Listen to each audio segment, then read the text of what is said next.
Hi, thanks for tuning in today. The question I have for you today is, what is the best Old Testament commentary? The other day I was watching a YouTube video, and there was a very simple suggestion that was put out there about getting the best commentary that you can possibly get on the New Testament. And I found a method, a way of utilizing this commentary in a way that maybe you've never considered before. You might even have some of these tools in your library already. So stick with me. We'll jump into it. I hope this video will add value to you.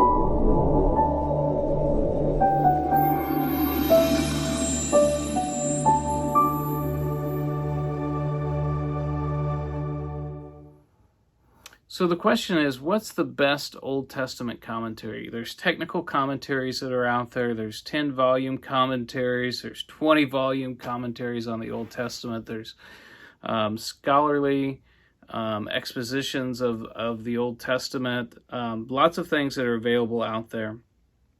What's the best one that you can get? Well, obviously the best one would be the one that you can find that gives you authoritative interpretations on the Old Testament. So obviously you probably know where I'm going with this right now. But before you click off the video, I want to share this with you. There's some information here. There's a way of doing this that maybe you've never considered before. It's something certainly that was new to me, and I found it to be, it would be too much to say that it was utterly life-changing, but my goodness, it opened up the scriptures to me in a way, at least some of the scriptures that I've used this method on, in a way that, man, I hadn't really seen it that way before. And so I want to share that with you. So obviously what I'm talking about is getting the apostles' interpretation on the Old Testament. Now, you know, if you have the multi-volume set of the Apostolic Fathers or something like that, you've got those interpretations, but we want the apostles' interpretations. And oftentimes when the apostles are quoting or alluding to their Old Testament, they're alluding to the translation that they had in Greek. This is often called the Septuagint. Actually, the word Septuagint itself is a controversial term because, anyways, I don't want to get into all of that right now, but I'm going to loosely use the term Septuagint to refer to the Greek translation of the Old Testament that would have been popular, or some of the, maybe there were multiple Greek translations at that time, but as it's come down to us in our manuscript tradition, the Septuagint. So oftentimes the apostles were drawing from the Septuagint. They're quoting the Septuagint or they're alluding to the Septuagint. And sometimes as English speakers who are used to reading out of the Old Testament, particularly one that's been translated from the Hebrew, sometimes we miss some of these allusions. Now, the suggestion that I had heard and I thought was really good was finding a way to make an apostolic study Bible. Now, this was something I got from another YouTube video. I want to link to that in the description below, so I don't want anybody to think this is just entirely original. But what was original, at least it was original to me, I didn't get it from anybody else, I'm sure other people are doing the same thing, is a method for studying the Old Testament which gives you the apostolic comments on that. In other words, directing you to what the New Testament writers said about particular Old Testament passages. And now this might seem obvious because if you've got a cross-reference Bible, maybe you think you can just take your cross-reference Bible and go to your New Testament and find those words. And that's true to an extent, but the problem with that is you've got either two kinds of Bibles for the most part.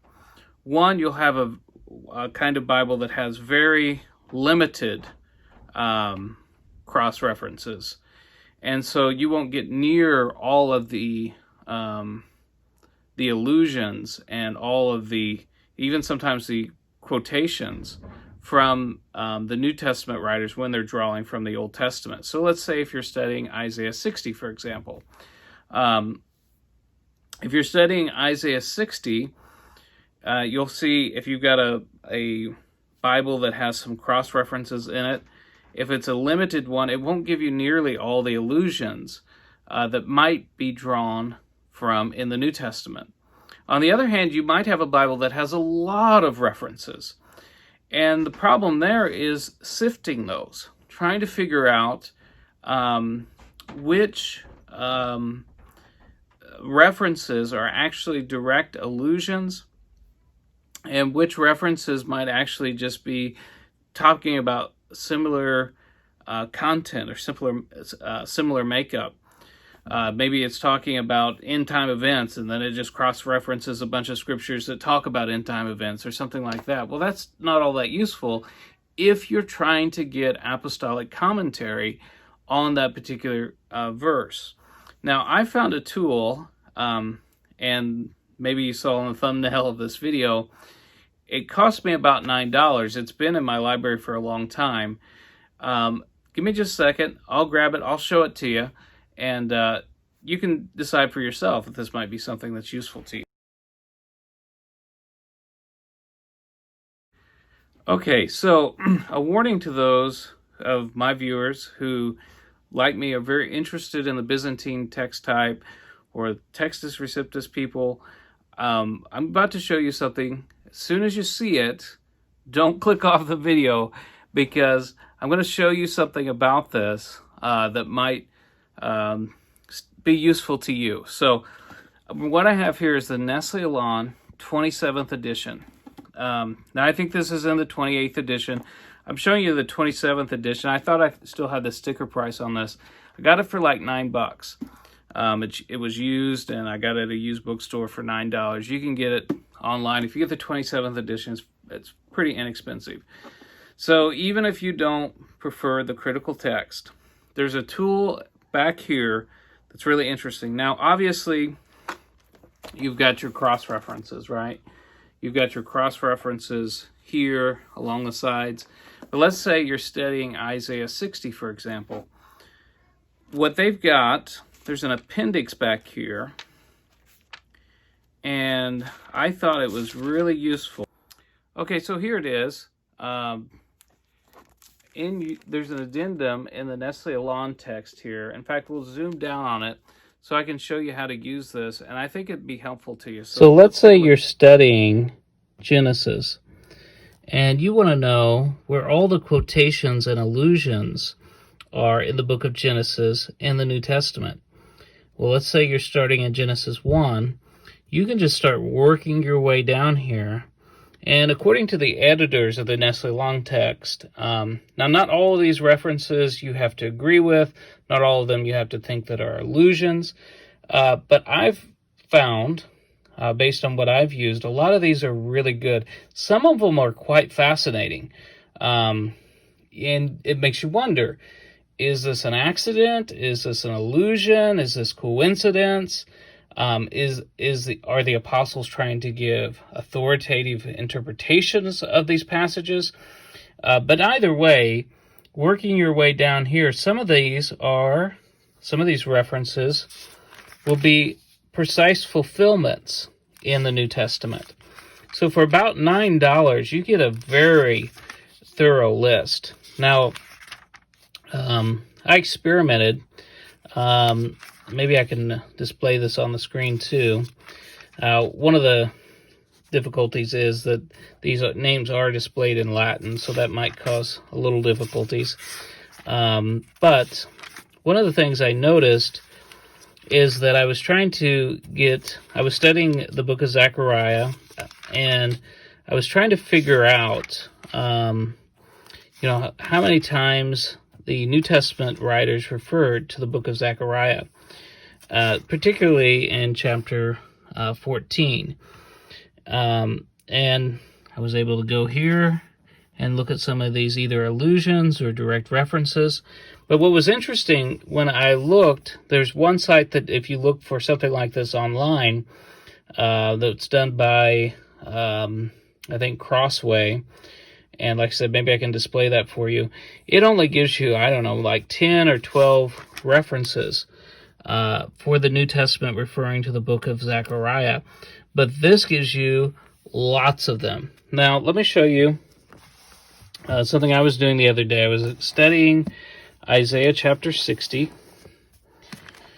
and what I did is 60 and started kind of researching to see some of these perhaps allusions in Isaiah and where they referred to in the New Testament.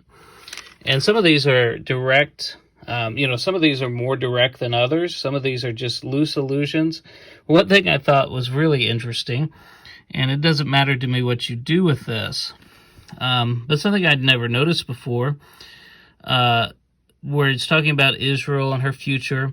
It says, the multitude of camels shall cover thee, the dromedaries of Midian and Ephah, all they from Sheba shall come, they shall bring gold and incense. One thing I had never noticed before is that they had an allusion here, when I checked this reference, they had an allusion to Matthew 2:11. I've got a wild string there. But anyways, they had an allusion to Matthew 2:11.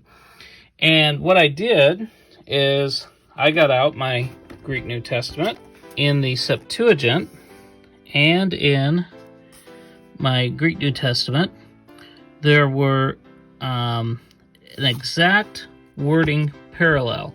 So if you have a Septuagint and your Greek New Testament, and you're curious as to what the precise words that Matthew uses from the LXX, from the Septuagint, you can look that up and you can see. Now, was that an accident that Matthew uses the precise words that Isaiah does? It's possible. But to me, it was very interesting that I found out that there were some older commentators who thought that Isaiah 60 and verse 6 had a partial fulfillment in Matthew 2:11. If you want to know who that was Matthew Henry. Now, I'm not asking you to agree with that. I'm not asking you to think that that's right. But it stimulated thought, and to know where the Old Testament is drawing from, to know where the New Testament, where it's drawing from, and to see these allusions, partial allusions, or maybe just coincidences, is really rewarding. It's really fascinating. Some of these are direct quotations. Let me zoom out of this. Okay, as I was saying, some of these are direct quotations. Some of these are fulfillment passages, like Matthew when he's quoting from Hosea, I've called my son out of Egypt. But these allusions and citations, according to the opinion of these researchers, these scholars. Now, like I said, you don't have to agree with all of them. You don't have to think they're all right. But there's a multitude of potentials there. There's a multitude of verbal agreements, and it's very rich. And you don't have to find every single reference in the New Testament before you can start studying your Old Testament in the light of and in the riches of the New Testament. So I hope that's useful to you. I hope that's valuable to you. If you're still watching, you've made it all the way through this video, I just want to thank you for watching. You're one of these loyal people to this channel. And for all those who hit the like button, the subscribe button, thank you. And I hope this channel can continue to serve you. Thanks again.